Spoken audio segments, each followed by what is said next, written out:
Did you know that Borderlands is actually based off of a video game? I did not. I've never heard of a video game called Borderlands. You know what? I'm almost embarrassed to say I didn't know it was a video game. Okay. Well, we're not much saw of the gamers. movie, and then I called my son, DJ Aaron Michael, and he said, hey. yeah. He started telling me about how it's based off a video game and this, that, the third. I was like, excuse me, what? Like, I didn't know. Never even heard that until right this moment. Yeah, I'm sorry. You know, that's why we have Cash App. So if we had enough money, we could afford to get like a PlayStation and get the video game. What? I can't even be mad at her for that one. You know? I'll play. If I get the video game, I'll play it. I'll play it too. I want to get something with the VR reality. I have that. I just need to, I need to charge it. You should have brought it over. I should have. That would have been fun. I'm going to bring it over next time. I know, right? I'm going to play. I got that for Christmas one year from my son, DJ Aaron. You have the best son. You're the best son. Like I said, I like how you plug him all the time, like DJ Aaron Michael in the Queued Up podcast. You plug him all the time. That's y'all two yin and yang. That's my guy. Two peas in a pod. Yes. All right. So Borderlands is rated PG-13. It's an hour and 41 minutes, and it stars Cate Blanchett as Lilith. I love that name, Lilith. Lilith and Lily and Liliana. I love those names. But Lilith makes me think of vampires for some reason, because Lilith is always one of the vampire-esses names. Right. In the movie. Okay, so we got Cate Blanchett. Kevin Hart as Roland. Mm-hmm. I wasn't sure how he was going to do in this action movie, but he actually did all right. And he's done a couple of action. He's always funny, but he's done a couple of action films. Yeah. He's getting better. Like where you don't just think, is he He's going to say joke now? Is he going to say joke now?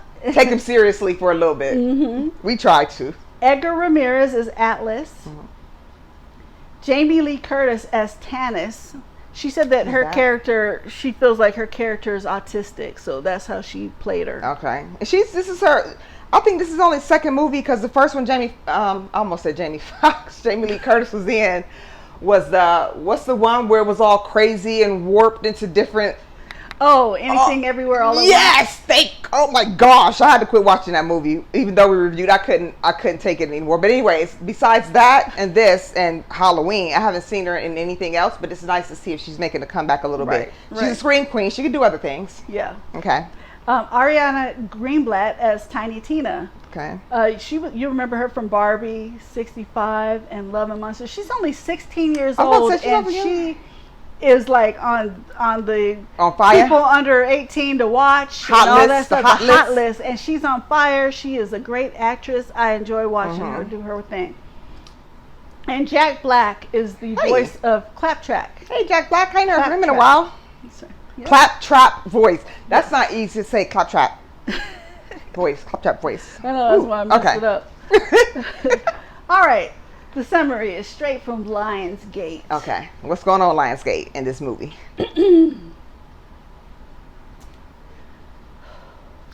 Lilith, an infamous bounty hunter with a mysterious past, reluctantly returns to her home, Pandora, the most chaotic planet in the galaxy.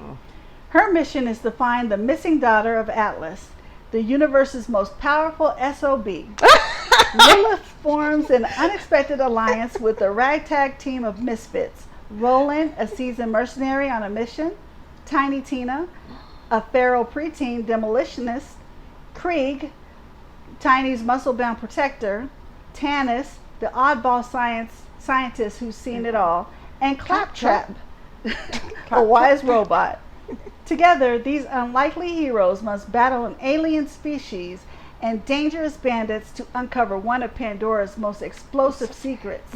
The fate of the universe could be in their hands, but they'll be fighting for something more. Ooh. Each other.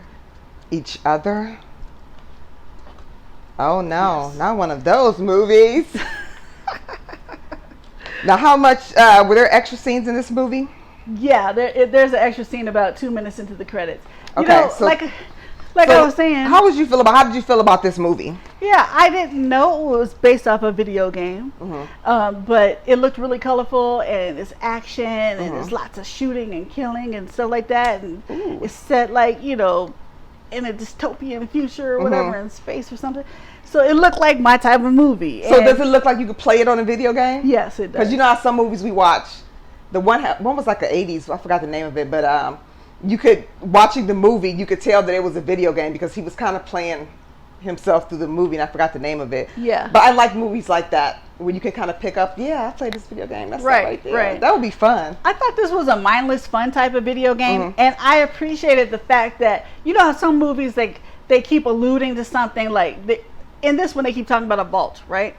So in some movies they will talk about the vault, and you never actually get to see what's in the vault type thing. Yeah, okay, one of those. This one, you actually get to see what's in the vault, and I appreciated that. Is there anything like when in Pulp Fiction where they opened up Marcellus Wallace's suitcase and we never found out what was actually in the suitcase? The briefcase, rather. See, they show everything. Briefcase. You get to see. Okay. And I appreciated that, because this is like you just want to see something for fun, and you don't want to think too hard type of movie. And so when it's that type of movie, I want you to just spell it out. I don't want to be having to imagine what's in the vault. Like, let me see what's in that damn vault that they're fighting to get into. I want to know now. Yeah. Okay.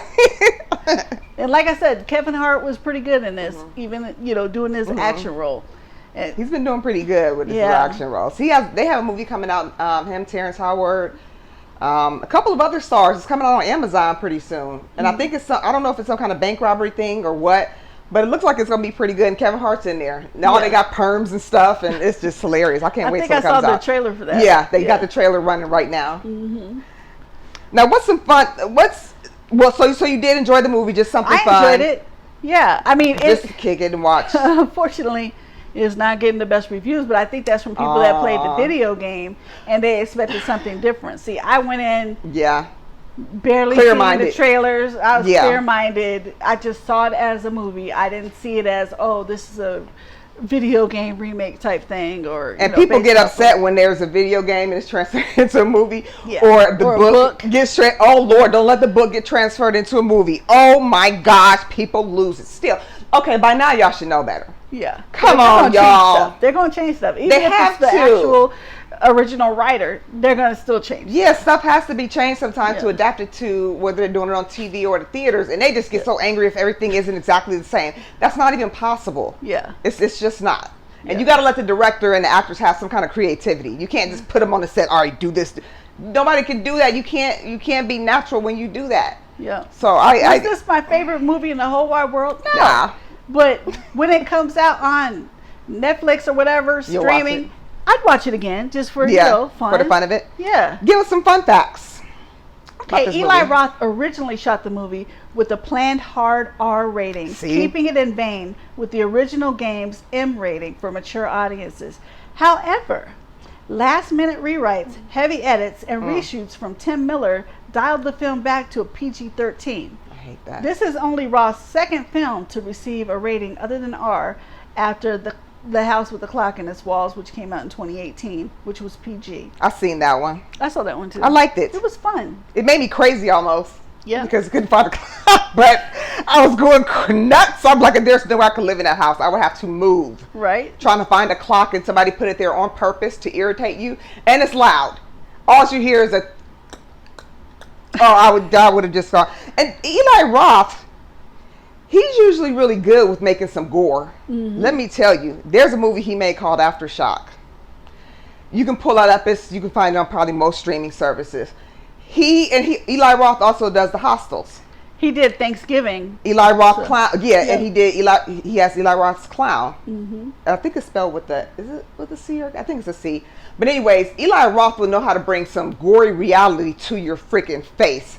He's probably like my maybe third favorite director at this point. Anything that I've watched of his has always, it's all been like super crazy gory. But the reality of what he puts in his movies, like if you watch Aftershock, it shows you the extra horrible side of natural disasters. And when I say the horrible side, I mean the utmost horrible gutter bucket size. I don't know if I saw that then. I'm going to have to check that out. I would say check it out, but expect to be disturbed a little bit. Okay. Last time you said that, it was like one of them cannibal movies, and you're like, expect to be disturbed. I couldn't get through the first minute. That was Cannibal Holocaust? I watched the whole thing. I was like, it's gross, but yeah, I could watch it. That was Cannibal Holocaust, and I still can't do it. I can't do it because there was a scene, when I see that particular scene in Cannibal Holocaust, it reminds me of something I read about a serial killer, about how they used to kill women. It was something particular that he used to do, and when I seen that in Cannibal Holocaust, it triggered me, and it just it disturbs. I don't like watching stuff that disturbs me. So you watch more disturbing stuff than I do, I think. So that's why I was like, yeah, that's bad, but okay. I couldn't get past that part, and I'm not even going to try it anymore because I just can't get grossed out anymore. But if you can watch Cannibal Holocaust, tell me. I'm curious what kind of life you live. Maybe you live your life like me because I watch a lot of gore. But I want to know, did you watch Cannibal Holocaust? Tell me what you thought about it. But right now we're going to finish talking about Borderlands. Yeah, Tim Miller had to take over Borderlands because, with the rewrites or whatever and the reshoots because Eli Roth had to finish Thanksgiving. So he was working on that. I just watched that last week. I watched it again last week. Yeah. That was a fun movie, wasn't it? It was fun to watch. It's, it's a little gore in there, but it's fun to watch. I know, especially in the store when her hair gets pulled. Oh. You can hear in the sound effects. You can hear when you can hear it. I really get like, oh, I'm not sure I want to watch this. Yes, I want to keep watching this. Oh, keep watching it. Yeah. Okay. Upon its release, the film debuted at an incredibly rare 0% on Rotten Tomatoes. Oh, come on now. You can't give anybody 0%. That's just, come on. Jules, come on now, Jules. Have I watched the movie that will get, I'm not going to be that critical. To give them a 0. Yeah, it went up since then. We'll get to that. Lilith, not much though. Lilith's main gun is called Vladoff Infinity or Vladoff Infinity by Marcus. And in the video game, it's a legendary pistol with infinite ammo, which explains why she never runs out and never needs to reload it. That's cool. So for those of you that never saw or played the video game and you watched the movie, that's why her gun never runs out of ammo. So in the video game, if she never runs out of ammo, that would be cool. Mm-hmm. You could just sit there and guns blazing. Yeah, in the video game, she never runs out. Cool. Grossed $8.6 million domestically in its opening weekend. That's the lowest opening weekend for a film based on a video game since Resident Evil Welcome to Raccoon City that came out in 2021 with $5.3 million. Nobody likes Resident Evil. I liked it. Resident Evil it puts me in a weird headspace or something. I don't know. I like it. I've watched them all. I played the video game. I've seen the video game. I was aware that was a video game before it was a thing. Yeah, and I've seen all the movies, but I don't. I haven't watched the cartoon version. It's just weird. Animated version. I like the one that came out on what was it, Netflix? Not too long ago. Yeah, that's when I told you I watched it. I don't know if they're gonna bring it back. I think a lot of people didn't like it or something. I don't know if they're gonna bring it back. I don't think so. From if we're talking about the same one of them, people just acts like they absolutely could not stand. I'm like, what are they talking about? I enjoyed the series with the two girls. Yeah, I liked it. I was hoping. I don't think they're going to because people complain so bad. And I watched that last week. People need to get a life. Just sit down and enjoy something sometimes. We don't sit. I mean, we critique movies here for you, so you don't go to the movies and spend a bunch of money. Like for this, Jules, really quickly, how would you recommend Matinee? Matinee for sure. See? And I'm gonna give it average 3. 3 clappers? Yeah, average 3 clappers. Okay. Because I thought it was enjoyable. Like I said, mindless fun. Mm-hmm. But I didn't play the video game, so if you did, you want to make a comment, please. But I never saw the video game or played the video game. Yeah. IMDb gave it 4.3 out of 10. Rotten Tomatoes, the tomato meter, which is the critics, gave it 10%. That I've never even heard of that. Yeah, and the audience score gave it 53%, so at least that's like a little more than half. I don't think I've ever seen tomato meter give it 10%. Yeah. I'm not sure that I... The critics really looked into it. I want to look up a movie that you and I gave like a 1 to, and I'm going to see if they have what they have it. You probably something high, probably some artsy fartsy, and they were like, "Oh, it's so great! It's it was excellent!" And we're like sitting here like, "Why?" You should have left. Remember that movie with Kevin Bacon? I just can't stop talking about that movie. Why did you bring that up, man? Now you're in a weird headspace. So let me leave you alone with that one. But that movie, we didn't like it. I think we both gave it a 1. And this one over here says she only gave it a 1 because she had to give it something. We don't do halves. Well, we do halves, but we don't do like 0.5s or anything. But she gave it a 1. I mean, you at least got to give it a 1. For the effort of making a film. And I remember you saying you should have left me alone with this movie. Yeah, for real. Should have left it on the shelf. Because it was... If there's anyone that's going to die on the shelf, it should have been that movie. Like, it would have been that movie. And I've seen a couple, but that one was just, I just can't believe it was that bad with Kevin Bacon in it, though. Because he's making a comeback as well. He's been in a few things lately as well. But there you have our review of Borderlands. Don't forget that Jules and I, we're on a couple different platforms. So let's start with the first one. We're on Cash App at GottaBeReel. You'll see it right here. We pay for all of our own movies, all of our own equipment, cameras, the traveling we do or whatnot, because we're also on the FearCon network as well. So we handle all of that as well. We're getting all of our videos over to FearCon. Any of our horror or like heavy thrillers will be there. You go to connect to your city and then click on the FearCon network tab, and there you will see our videos, horror and thrillers only.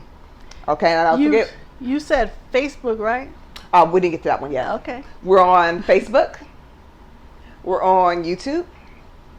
And we're on Instagram. And keep in mind on Instagram, if our video is more than 15 minutes, they're going to cut us off, but that's okay. So you just go to Facebook. You can watch our full videos, or even go to YouTube. You know, chat with us. Let us know what you want to see. We take requests. So let us know so we can do some movies that you're curious about. Even if it's old school, it doesn't matter. It could be any genre. Doesn't matter when it came out. Let us know you want us to review a movie. We'll shout you out on the show and review your movie. Simple as that. Yep. All right. Well, Easy thank you very peasy. much for tuning in, and we will see you back soon. Bye-bye. Bye-bye.